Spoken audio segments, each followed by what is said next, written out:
राजस्थान के जैसलमेर ज़िले में एक गांव है। ये गांव 250 साल पुराना बताया जाता है। इस गांव का नाम है कुलभाटा। पहले ये गांव भी दूसरे गांव के जैसे खुशहाल हुआ करता था। इस गांव में कालो नाम की एक चुड़ैल रहती थी, जो खुद को जवान रखने के लिए उस गांव के बच्चों का बलि चढ़ाती थी। और इस चीज़ से परेशान होके सारे गांव वाले एक दिन एक तांत्रिक को बुलाते हैं और उसके सहारे कालो नाम के चुड़ैल को मारकर रेगिस्तान में दफना देते हैं। लेकिन मौत के बाद भी कालो का आतंक रुका नहीं, क्योंकि कुछ दिनों के बाद ही कालो को फिर से खबर गांव में फैलने लगती है और मर के जिंदा हुए इस चुड़ैल के आतंक से गांव वाले उस गांव को छोड़ के चले गए और गांव देखते ही देखते वीरान हो गया और कुलभाटा एक खंडर बन गया। मैं इस तरह के बातों में कभी यकीन नहीं करता था जब तक मेरे साथ ये ना हुआ। एक रात मैं फैमिली फंक्शन अटेंड करके मेरी अपनी बेटी और पत्नी के साथ घर वापस आ रहा था। रात भी बहुत हो चुकी थी।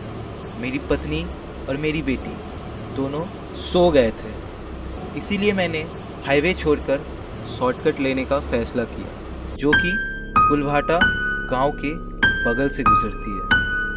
उस गांव को क्रॉस करते वक्त मेरी कार अचानक से बंद पड़ जाती है। मैं कार से उतरता हूँ, उतर के कार को चेक करने लगता हूँ। तभी मेरी बेटी कार से उतरती है और मुझसे पूछती है, क्या हुआ पापा? अरे जाग गई प्रिंसेस? कुछ नहीं बेटी, तुम जाके कार में बैठो। तभी मेरी बेटी बोलती है, पापा पापा देखो ना, वहाँ पे कोई है। वहाँ पे एक आंटी तब से हम लोगों को देखे जा रही है। लेकिन मैं जब वहाँ पे देखता हूँ वहाँ पे कोई नहीं होती है। तब तक मेरी कार भी ठीक हो जाती है और मैं अपनी बेटी को कार में बैठाता हूँ और कार स्टार्ट करके वहाँ से निकल पड़ता हूँ। कुछ दूर जाने के बाद मैं मिरर में देखता हूँ, पीछे बैक सीट में मेरी बेटी की दोनों आंखें खून की तरह लाल हो गए हैं और उसके बाल हवा में उड़ रहे थे और वो मुझे देख के एक अजीब सी स्माइल कर रही थी। तभी मैं कार को रोकता हूँ और पीछे घूम के देखता हूँ, मेरी बेटी तो सोई हुई है।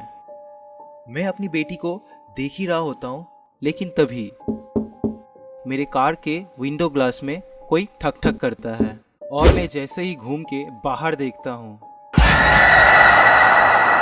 एक डरावनी औरत मेरे कार के बाहर खड़ी हुई थी और उसका चेहरा जो कि पूरी जली हुई थी और वो मेरी बेटी को अजीब तरीके से देखे जा रही थी। ये देख के मैं बहुत डर चुका था और कार को जल्दी से स्टार्ट करके वहाँ से निकल गया। लेकिन वो औरत हमारा पीछा नहीं छोड़ रही थी। वो हवा में उड़ते हुए मेरी कार के पीछे आए जा रही थी। ये देखने के बाद मैं कार की स्पीड और बढ़ाता हूँ।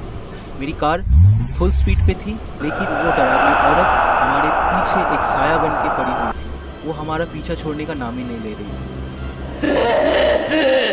आखिरकार कुलभाटा गांव क्रॉस करके मैं अपनी गाड़ी को अपने घर के सामने रोकता हूँ और मेरी बीवी और बेटी को घर के अंदर जाके सुला देता हूँ।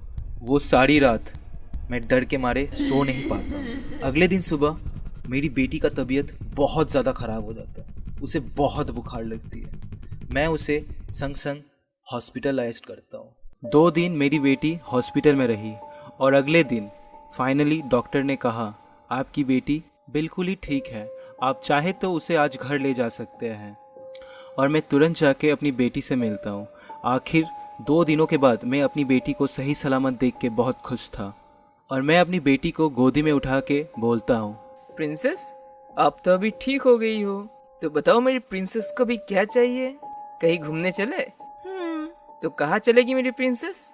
चलो गैंगटॉक घूम के आते हैं। नहीं। तो शिमला? नहीं। तो मेरी प्रिंसेस कहाँ जाएगी बताओ?